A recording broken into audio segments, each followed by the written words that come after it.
Персияның патшасы мына Амар Хайямды бала кезінен жақсы көреді екен. Амар Хайям бір 12-14 жас кезінде, сол кезінде оны шақыртып алып қасына алып жүреді екен. Оның шешендігіне, ақылдылығына таң қалады екен.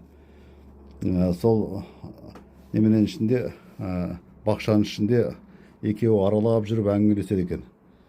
Бірақ сол патшаның бір жаман әдеті бар екен.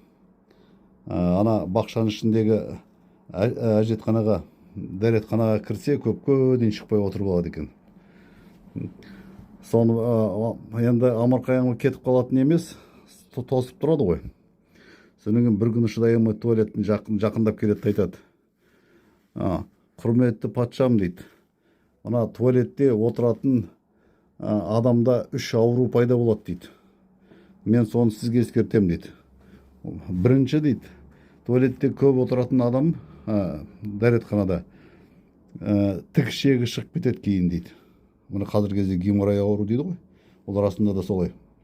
Екінші ауру, дейді, ол бауыр ауруына шалдығады, дейді. Өйткені адамның бауыры жұмсақ қанға толып тұрады ғой. Соны адам дәретхана отырғанда мыжып отырады ғой. Бәленбай уақыт мыжылып тұрған бауыр қан дұрыс жүрмей ауруға шалдығады екен. Үшінші ауру, ол адамның қан қысымы өзгеріске ұшырайды екен. Қазіргі давление деп жүргендері сол. Содан пайда болады екен. Содан біраздан кейін патша шығады. Мана Данагой Амар Хайям сөзіне қатты риза болады. Расында да, дейді, сен дәлелмен сөйледің, дейді.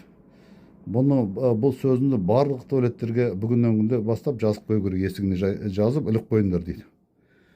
Қазіргі кезде сол немене дәлелденді. Расында да осы 3 ауру мына туалетте дәретханада көп отырғаннан болады екен. Мына тіпті бұрында болған, қазірде болып жатыр, содан өлім де болады екен.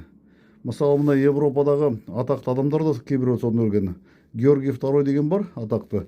Сол жас болса да осы туалетте отырып өлген, тромб жарылып кеткен. Запор болып қатты күшені болды, жақсы көреді екен. Әжетханада көп отырғанды. Содан қайтыс болады. Қазіргі кезде де немене дәретханада отырып қайтыс болып кеткен адамдар өте көп. Оны туған туыстар кейбіреу жасырады. Енді артық әңгіме не керек? Туалетте отырып қайтыс болды, айтты бүттеген әңгіме айтылмас үшін. Жалпы одан оны жасыратын түк те жоқ. Ол расында да мына қазіргі кезде өршіп тұр ғой. Мына қан тамырының ауруы, қысымның не жоғары, не төмен.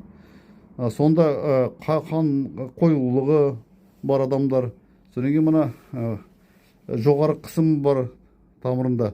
Солар көбінесе тромб жарылып, немесе жүректің жіңішке тамыры жарылып, туалетте қайтыс болып кетеді екен.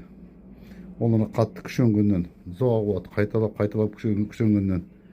Оны неге айтып отырмын? Қазіргі кезде жастар туалетке, үлкен адамдардың да көбіне сондай әдеттері бар, жаман әдет. Кіріп алады да, бұрын газет оқып отырып алатындар болатын. Қазір телефондарын шұқылап отырып алады. Сондықтан осындай 3 ауруға ұшырамас үшін ондай жаман әдеттен құтылу керек. Ол міне бұрынғы ғұлама да айтып отыр. Ғұламалар және қазіргі мына ғалымдарда бір ауыздан қолдап отыр осы айтылған сөзді. Сондықтан сақ болуға тиіспіз.